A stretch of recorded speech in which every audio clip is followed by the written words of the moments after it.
Olá a todos. Hoje vamos falar sobre um tema muito importante para todos nós. O luto, uma leitura psicanalítica sobre a perda e a elaboração.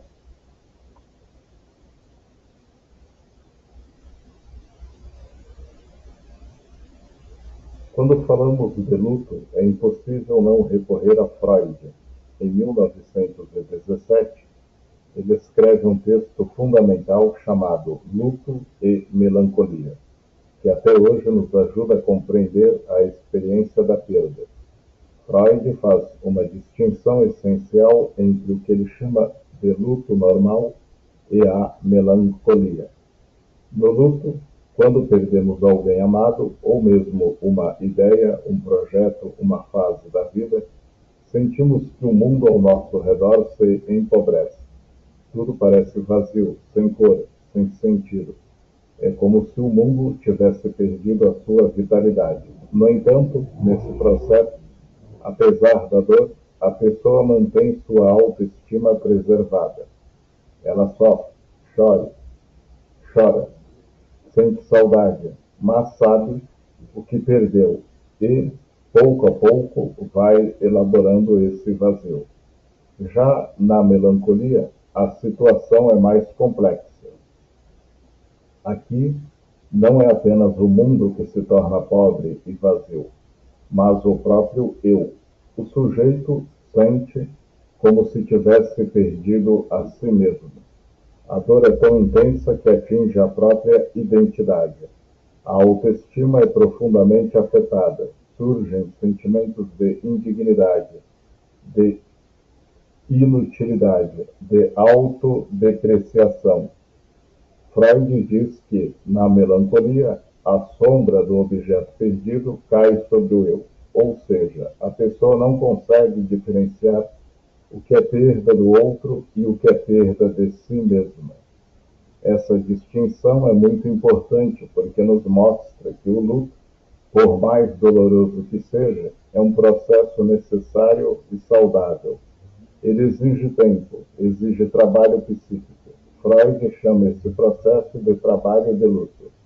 É o movimento interno pelo qual vamos, pouco a pouco, retirando a energia psíquica, a libido investida na pessoa ou no objeto perdido e a reinvestindo em outros vínculos, em novos projetos, em novas formas de vida.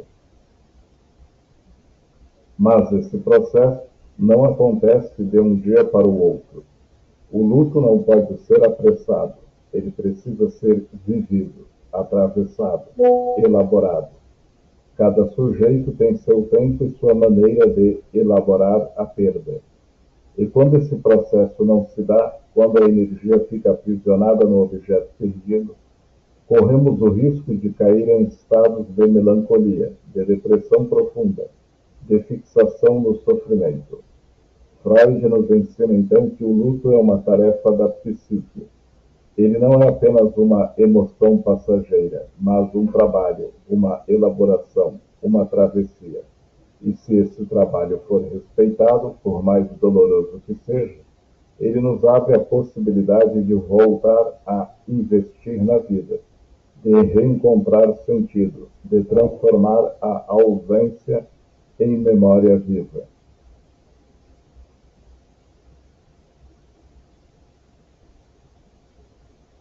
Depois de Freud, uma autora fundamental para pensarmos o luto é Melanie Klein. Klein amplia a compreensão freudiana ao mostrar que todo processo de luto toca em algo muito mais primitivo dentro de nós, a experiência infantil de separação, de perda do objeto amado, no caso, a mãe, ou aquele primeiro cuidador que nos garantiu a sensação de segurança no mundo.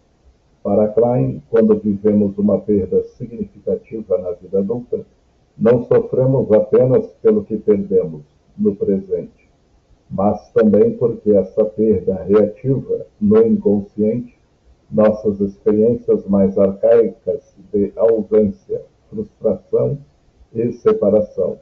É como se o luto atual abrisse uma ferida antiga, trazendo à tona memórias afetivas que nunca foram plenamente resolvidas.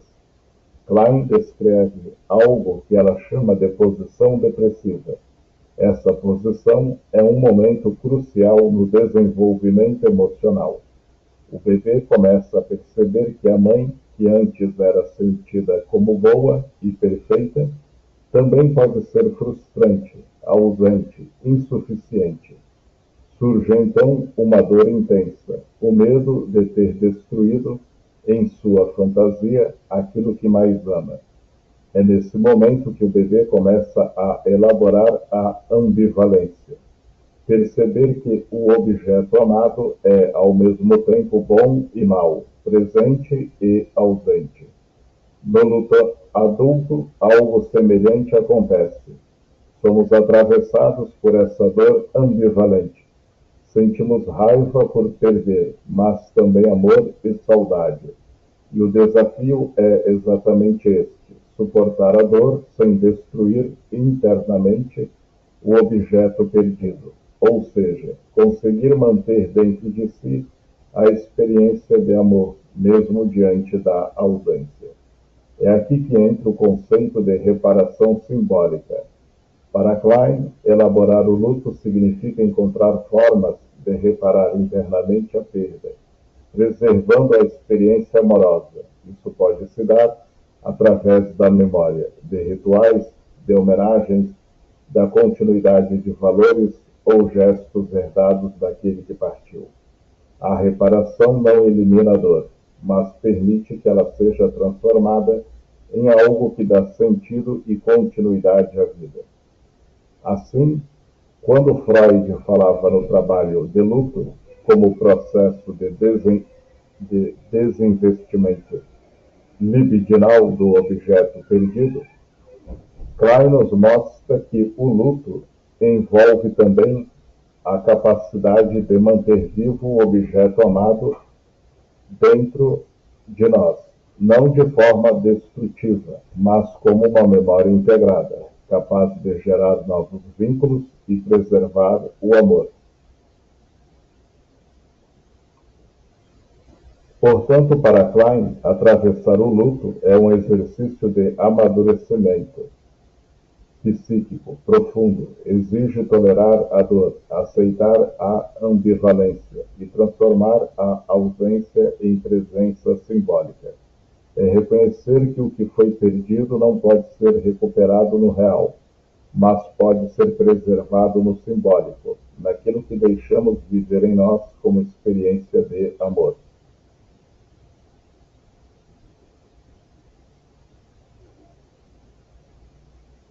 Se Freud nos ajuda a compreender o trabalho psíquico do luto e Melanie Klein nos mostra como esse processo toca experiências muito primitivas de perda e dor interna, Winnicott amplia a reflexão ao destacar algo essencial: ninguém atravessa o luto sozinho. Para Winnicott, o ser humano nasce em um estado de extrema dependência e que só é possível sobreviver se existir um ambiente suficientemente bom. Isto é, um outro que cuide, sustente, acolha e se faça presente. Esse ambiente, representado inicialmente pela mãe ou pela figura cuidadora, é a base que permite ao bebê desenvolver-se emocionalmente. No luto, de certo modo, voltamos a esse lugar de fragilidade. A perda de alguém significativo nos desorganiza, nos joga em um estado de vulnerabilidade, que remete ao desamparo original. É como se a dor da perda nos reaproximasse daquela experiência primeira de dependência e carência absoluta. Por isso, Winnicott nos lembra que o ambiente é decisivo no processo de elaboração do luto. Se estamos cercados por pessoas que nos escutam, que suportam nossa dor, que nos permitem chorar, silenciar, lembrar e falar, o sofrimento pode ser vivido de forma mais integrada. Esse ambiente funciona como um continente, capaz de sustentar a dor até que possamos simbolizá-la internamente. Quando esse ambiente falha, o luto pode se tornar traumático. Se o sujeito não encontra espaço para expressar sua dor, se é cobrado a ser forte, se é silenciado com frases como "você precisa superar logo", ou se é deixado sozinho em sua fragilidade, a tendência é que o sofrimento se cristalize, transformando-se em isolamento, depressão ou sintomas físicos e psíquicos. Winnicott dizia que a saúde emocional depende da possibilidade de ser verdadeiro em relação ao que sentimos. Isso significa que, no luto, precisamos ter espaço para viver nossa dor de forma autêntica, sem máscaras, sem pressão social para estar bem. O ambiente suficientemente bom não tenta apagar a dor, mas sim reconhecê-la e validá-la. Isso pode se dar de formas muito simples. A presença silenciosa de alguém ao lado, um abraço, a escuta sem julgamento, a permissão para falar repetidamente sobre a pessoa perdida ou até o respeito ao silêncio de quem não consegue falar. Pequenos gestos de cuidado e acolhimento podem sustentar o enlutado em momentos em que a vida parece insuportável. Assim, para Winnicott, o luto não é apenas um trabalho interno, mas também um processo relacional. Só conseguimos atravessar a dor da perda quando encontramos suporte em vínculos que nos permitam sobreviver emocionalmente, até que possamos reorganizar nossa vida psíquica. Em última instância, Winnicott nos ensina que, no luto, o outro não tira a nossa dor, mas pode nos ajudar a suportá-la. E essa sustentação é o que torna possível, pouco a pouco, transformar o sofrimento em memória, a ausência em presença simbólica e a dor em continuação de vida.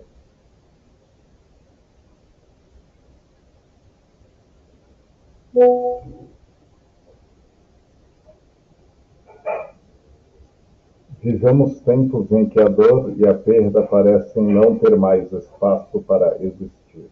Nossa sociedade, marcada pela pressa e pela eficiência, nos empurra para pular etapas. Frases como "seja forte", "a vida continua", ou ainda "tem gente passando por coisa pior", se tornam lugares comuns, quase slogans, de um mundo que prefere ignorar o sofrimento. São palavras que muitas vezes não consolam, mas apressam e, sem perceber, nos obrigam a silenciar a própria dor. O luto, que antes era algo mais privado, íntimo e respeitado, hoje ganhou uma dimensão pública através das redes sociais. Postamos fotos, compartilhamos memórias, comentários e sentimentos.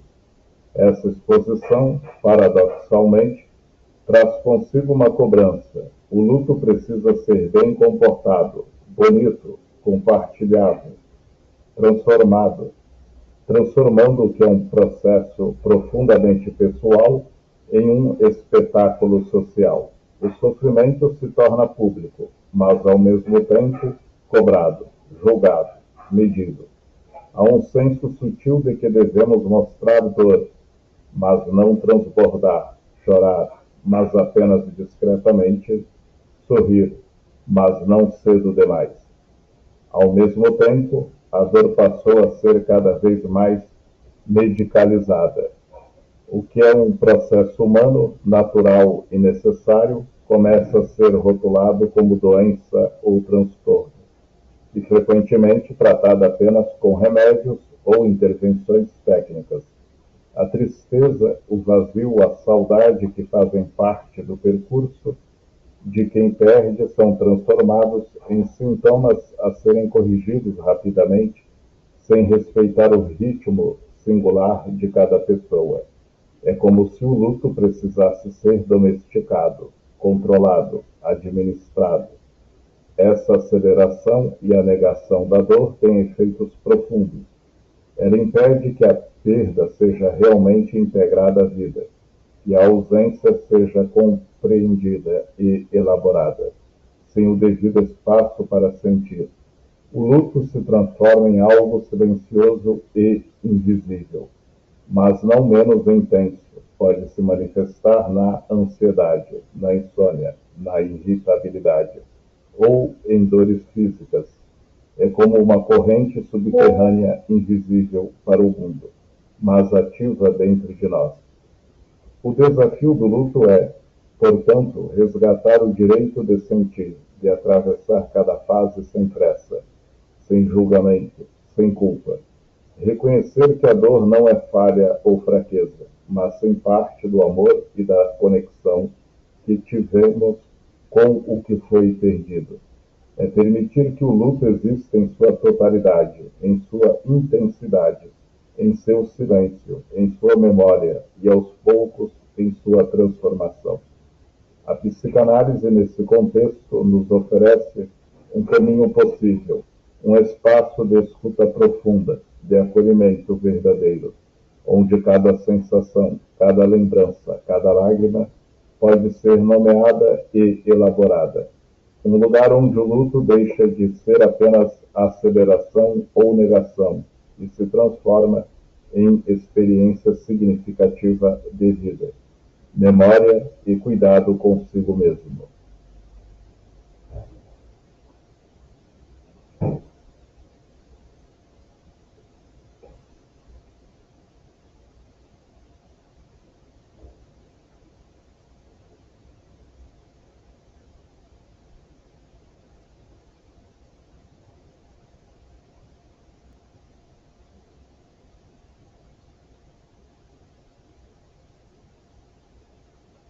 Encerrando nossa reflexão, gostaria de lembrar que o luto nunca é algo que se supera. Ele não desaparece, não se dissolve como se nunca tivesse existido. O luto se elabora, e elaborar não significa esquecer ou se desligar do que foi perdido, mas sim encontrar uma forma de integrar a ausência à própria vida, permitindo que a dor se transforme em significado, memória e cuidado consigo mesmo. Cada perda deixa marcas profundas, marcas que podem doer, que podem causar vazio ou tristeza, mas também abre espaço para novas formas de vida, novas maneiras de sentir, de se conectar com um mundo e com os outros.